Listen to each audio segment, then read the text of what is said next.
வணக்கம். நான் டாக்டர் ரமா குருமூர்த்தி.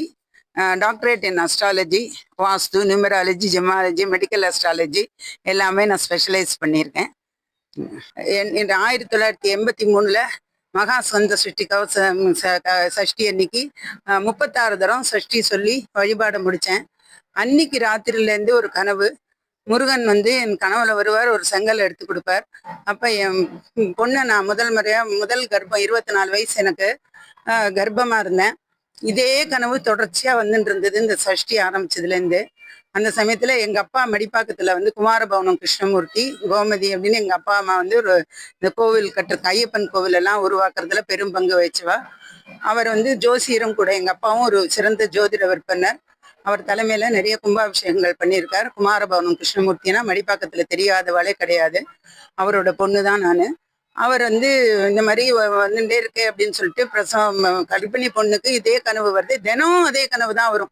தொடர்ச்சியா செங்கல் எடுத்து கொடுப்பார் முருகன். அப்படியே எனக்கு அந்த அருமையா காட்சி கொடுத்தாரு. அதை என்னால மறக்கவே முடியாது. அந்த மாதிரி கனவு வந்திருக்கு. அப்பாட்ட சொன்னோடனே அவர் என்ன பண்ணார், ஐயப்பன் கோவில்ல அப்ப நம்பூதிரிகள்லாம் கோவில் கட்டிட்டு கும்பாபிஷேகம் இருந்தது. வந்திருந்த உடனே அதை போய் பிரசனம் போட்டு பார்த்தா. பிரசனம் போட்டு பார்த்ததுல முருகன் கோவில் கட்டணும்னு உத்தரவாயிருக்கு அப்படின்னு பிரசனத்துல வந்தது. எந்த திக்குல கட்டணும், எப்படி கட்டணுங்கிறது கூட அதுல காமிச்சு கொடுத்தது. ஸோ அந்த பிரசனம் போட்டு அந்த கோவில் கட்டணும்னு இந்த தகவல் அன்னிலேருந்து அந்த கனவு நின்று போயிடுது. கனவு வரதில்லை, வேற கனவு தான் வந்தது. அதுக்கப்புறம் என்னோட பிரசவங்கள் இதெல்லாம் முடிய விட்டு 83லேருந்தே இதுக்கு எத்தம் கூட்ட ஆரம்பிச்சிட்டார். 84லேயும் பிரசவம் ஆச்சு. எங்க அப்பாவுக்கு இதுவே மனசுல ஓடின்னு இருந்தது.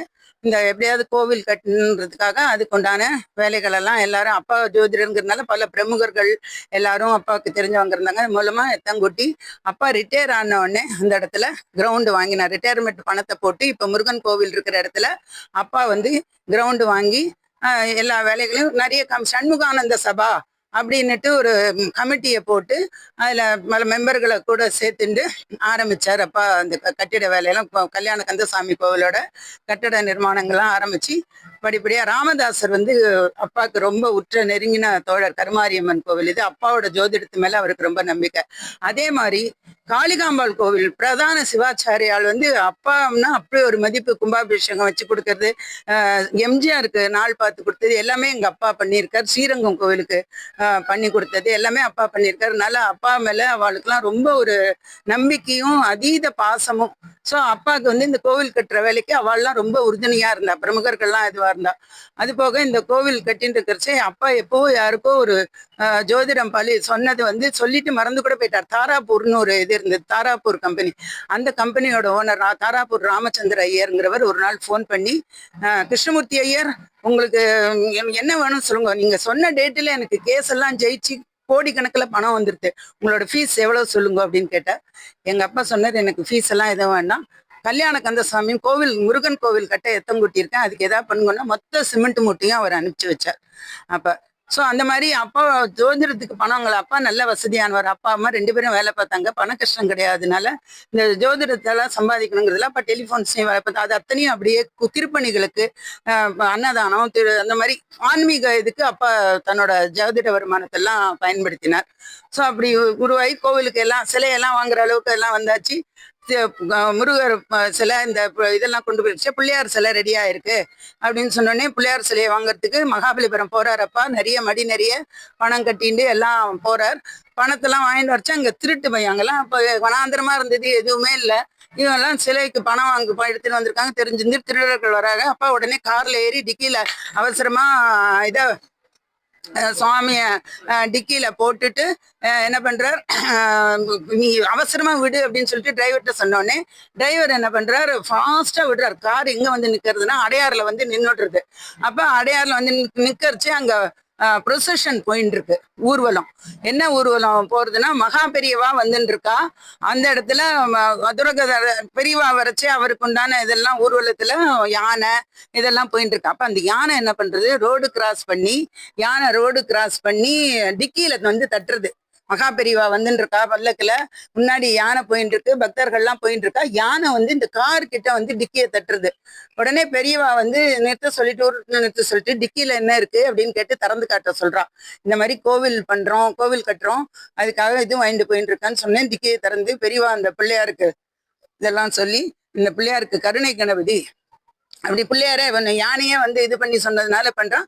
உடனே அடுத்த இவர் ஜெயேந்திர சரஸ்வதி சுவாமிகள் சொல்லி அவர் வந்து எங்களுக்கு உறுதுணையா இருந்து கோவில் கும்பாபிஷேகம் எல்லாம் வந்து நடத்தி கொடுத்து எல்லாம் சிறப்பா இது பண்ணார்.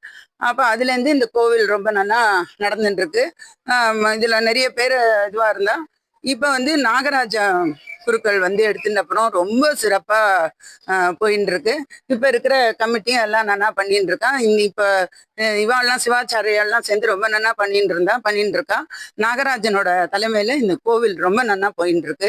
இந்த கோவில் கும்பாபிஷேகத்துக்கு உறுதுணையா இருந்த எல்லாருக்கும் என்னோட நன்றியை சொல்லிக்கிறேன். இந்த நேரத்துல இந்த கோவிலுக்கு அன்னதானத்துக்கு விற்ற இதுக்கு எல்லாத்துக்கும் டொனேஷன் கொடுத்தவா எல்லாருக்கும் என்னோட நன்றியை தெரிவிச்சுக்கிறேன். எல்லாரும் தொடர்ந்து சப்போர்ட் பண்ணி இந்த கோவிலை கொண்டு வரணும். இந்த கோவிலுக்கு பல தனி சிறப்புகள் இருக்கு. இங்கதான் தனி செவ்வாய் சன்னதி இருக்கு. இந்த கோவில்ல திலபத்ம தானம்ன்ற ஒரு ஸ்பெஷல் 8ல செவ்வாய் இருக்கிறவங்க, 12ல செவ்வாய் இருக்கிறவங்க, 4ல செவ்வாய் இருக்கிறவங்க, அது மாதிரி செவ்வாய் தோஷம் செவ்வாய் நீச்சம் எல்லாம் இருக்கிறோம் தனி சன்னதி இருக்கு.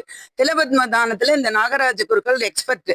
அவர் வந்து அதை பண்ணி வைப்பார். இந்த திலபத்ம தானம் பண்ணா அந்த தோஷம் நிவர்த்தி ஆகி சட்டுன்னு கல்யாணம் இதுவாயிடுறது. அதே மாதிரி கல்யாணம் நின்று போனவங்க டைவர்ஸ் ஆனவங்க எல்லாருக்கும் அதுக்கு ஒரு வழி கிடைக்கிறது அவங்களோட. அது தவிர வீடு கட்டுறதுக்கு என்னென்ன கேட்குறாங்களோ அது நிறைவேற்றி வைக்கிறது. எனக்கே வந்து செயின் திருடு போச்சு. அவன் எது வாங்கினாலும் இந்த முருகர்கிட்ட போட்டுட்டு தான் நான் எடுத்து எனக்கு போட்டுப்பேன். அப்படியே திருடன் வந்து கையை விட்டு கையில எல்லாம் எண்ணெய் தடவின்ட்டு இருந்தா என்னால பிடிக்க முடியல. 92 சித்ரா பௌர்ணமி இன்னைக்கு திருடு போச்சு. முருகன்கிட்ட போய் முருகா உன்னை நம்பி தானே எல்லாம் உனக்கு போட்டுட்டு தானே போட்டேன், இப்படி ஆச்சு அப்படின்னு சொன்னேன். அப்புறம் செப்டம்பர் 92ல போலீஸ் திருடனை பிடிச்சிட்டாங்க. கொண்டு வந்து எப்படி டெமோ பண்ணி எப்படி திருடின எல்லாம் இது பண்ணான். ஆனா அவன் ஒரு வார்த்தை சொன்னான், இந்த எவ்வளவு நகை இந்த எல்லா ஏரியா ஃபுல்லா திருடினான். எங்க வீடு பக்கத்து வீடு எல்லார் வீட்லயும் திருட்டு போயிருந்தது. எனக்கு மாத்திரம் கழுத்துல இருந்து செயின் எடுத்துன்னு போயிருந்தான். அந்த மாதிரி நிறைய திருட்டு போயிருந்தது. அவன் சொன்னான் எல்லாத்தையும் உருக்கி இப்படி நீள நீளமா பல்பம் மாதிரி வச்சிருந்தான். இந்த செயினை எடுக்க விட்டு என்னால வேற எதுவுமே பண்ண முடியலன்னு முழுசா செயின் எனக்கு மாத்திரம் கிடைச்சது.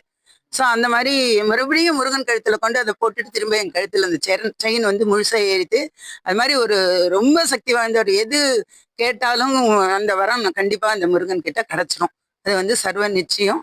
கல்யாண கந்தசாமி எல்லாரும் அடிபணிஞ்சு வணங்கி அவரோட கிருபைக்கு பாத்திரமாகும்படி கேட்டுக்கொள்கிறேன். இது 3வது கும்பாபிஷேகம்.